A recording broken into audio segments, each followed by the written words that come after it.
A minha história ela é muito inusitada e diferente, né?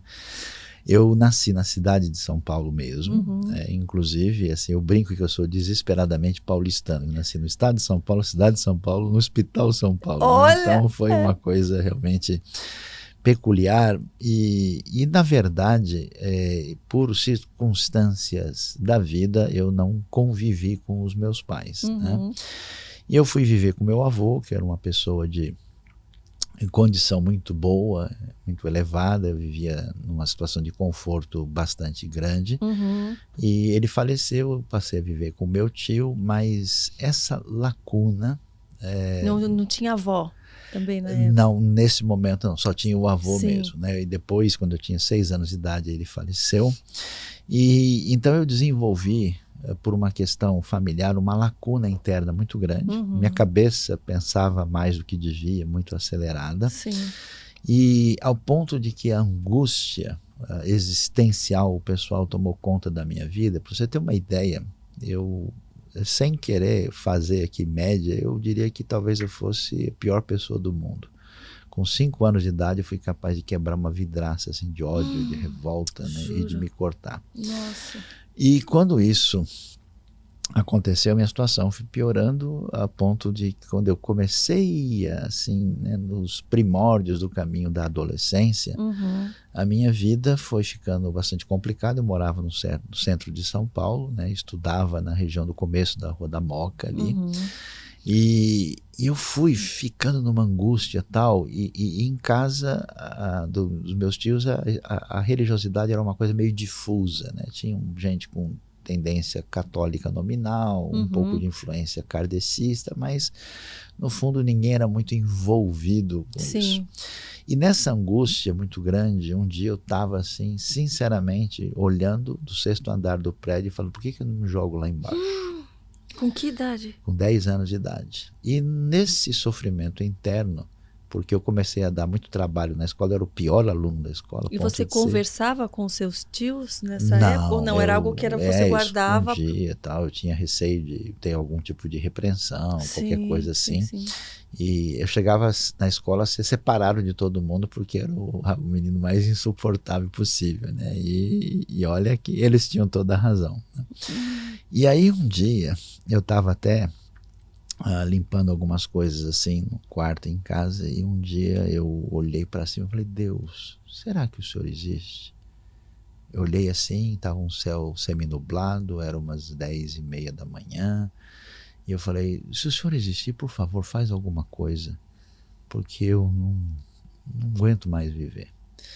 E ele fez. Quando eu estava para completar 12 anos, um primo meu, que fez medicina aqui na USP, o que ele fez? Médico. Não, com 10 anos. Ele me convidou para morar com ele casado, com família e filhos, no interior do norte de Goiás, hoje Tocantins. Em maio, 16 de maio de 1975, então já faz um bom tempo, a gente saiu aqui de São Paulo e nós percorremos os 1.850 quilômetros até chegar a Miracema do Norte, às margens do rio Tocantins, onde ele resolveu ser médico. Ele é uma pessoa de coração extraordinário. Você sentiu que ali era a resposta daquele teu clamor? Eu não senti nada, porque... Você achou que Deus não tinha respondido sabe ainda? Ele nem existe, eu não sei de nada. E quando eu cheguei lá, eu achei curioso, que me chamou a atenção, porque a esposa dele era de formação presbiteriana, ele não tinha ainda tomado uma decisão definitiva, mas estava lendo, procurando a Bíblia. E a esposa tinha ali vários cânticos de salvação para criança, e eles iam à igreja, eu não queria ir, falavam, quero saber de religião, religião é bobagem, as pessoas estão se matando por causa de religião, quero conversa com isso. Eu ainda, além de não ser boa praça, eu ainda punha uma panca de arrogante, achando, né, a última bolacha do pacote, né? E aí, nesse processo todo, eu fiquei surpreso com um homem que eu conheci, porque eu conheci na vida ainda, jovem, pessoas que tinham problema com o alcoolismo.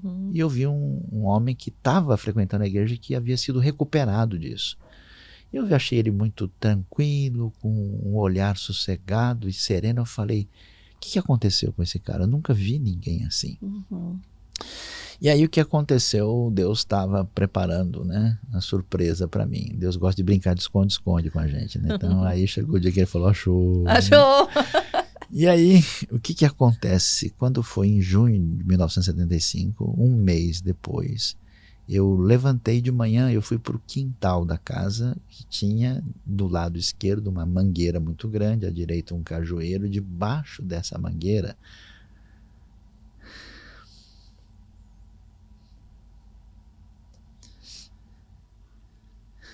sem pensar direito, eu comecei a cantar.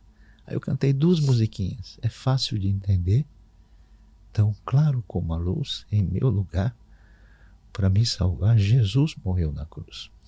E cantei, mesmo o menino pode crer que ele é um pecador e Jesus Cristo receber como seu Salvador. Quando eu cantei isso, um pouco depois das 10 da manhã, foi como uma coisa tivesse atingido a mim, de cima para baixo. E aí eu tive assim, eu diria no espírito, no coração, uma visão absurda do amor de Deus, dizendo como é que Deus pôde se importar comigo? Se eu não tive nem oportunidade de ver com meus pais, como assim? O Criador do Universo realmente se interessa por mim e vem morrer? Não é possível um negócio desse. Aí eu não sustentei a força e caí ajoelhado. Quando aconteceu isso, eu lembrei da minha vida toda. Todas as mentiras, dos erros, das molecagens, dos pecados. Eu falei, eu não presto, mas olha o que eu fiz. E olha o que Deus fez. Que doideira, o que é isso? Eu não sabia o que estava acontecendo. Nada. E aí eu chorei sem parar. Como eu era um menino de 12 anos, eu falei assim, peraí, homem não chora, você não pode ficar chorando desse jeito. E eu não sabia o que fazer, então eu corri para trás de uma casinha que tinha de guardar entulho, coisa no quintal, e ali eu me escondi, derramei. Aí eu chorei, perdi a noção de tempo.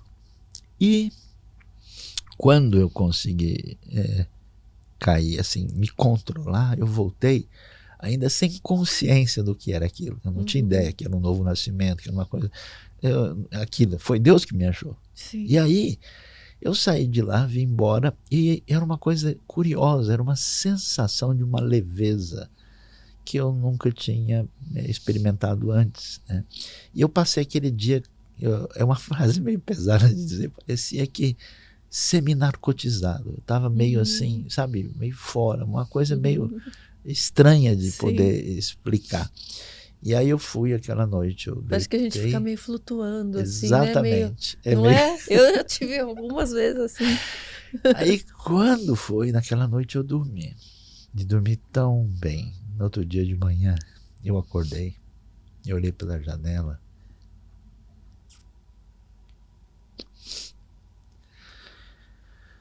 Parecia que eu tinha chegado no mundo pela primeira vez. Nossa, que mundo lindo era esse, que eu nunca tinha visto. E aí, 2 coisas me chamaram a atenção, e é coisa de se a gente falar, é coisa de louco, né? É uma formiga andando em cima do muro. Eu achei a coisa mais linda. Muito louco, porque eu falei, olha só. Que coisinha mais fofa, Exato. né? Você fica olhando, dizer, você tá carregando aquela folhinha, a gente vê coisas que a gente não enxergava. Encantado com um negócio mais bobo. Antes eu pisaria em cima da formiga e nem tinha visto, né? E aí, olhando para a folha, eu fiquei olhando as ranhuras da folha, admirando aquele desenho.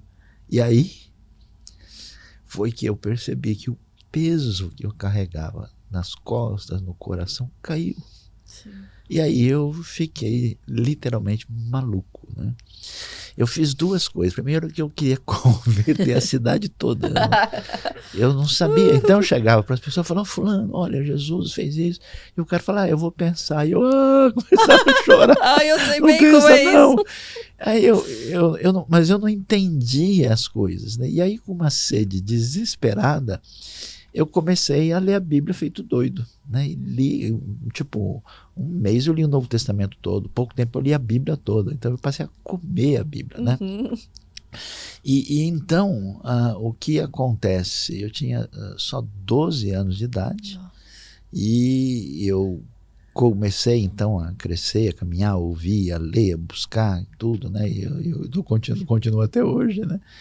E aos 13 anos, eu tive uma grande satisfação de, além de ter, né, o meu primo, que era um médico, que logo também professou a sua fé em Cristo e se tornou um missionário, né, na área de saúde, ajudando inclusive uma missão indígena depois no Amazonas. Na ocasião lá, o pastor da igreja era o pastor Gunther Krieger, que era missionário traduzindo a Bíblia para os xerentes, os indígenas da região. Olha. E ele era uma pessoa extraordinária. Eles dois foram referências importantes assim para mim. E aos 13 anos, em 1976, num culto especial à noite, quando houve uma chamada missionária, cantou-se um hino: por meus delitos expirou Jesus, a vida e luz. E no 119 do cantor cristão, naquela ocasião, eu fui à frente e disse: não, a minha vida não terá nenhum sentido se ela não for dedicada plenamente ao reino de Deus. E daí eu fiquei doido, maluco e estranho e nunca mais sarei. E aí, como o pessoal diz na brincadeira, como é que foi o negócio, né? A gente foi fundo, né? O pessoal brinca. Eu fui fundo, né? Você foi se aprofundando e passei. Eu vou dizer uma coisa estranha para você, que eu nunca quis ser nada. Ah, você queria ser pastor, você queria ser professor? Não.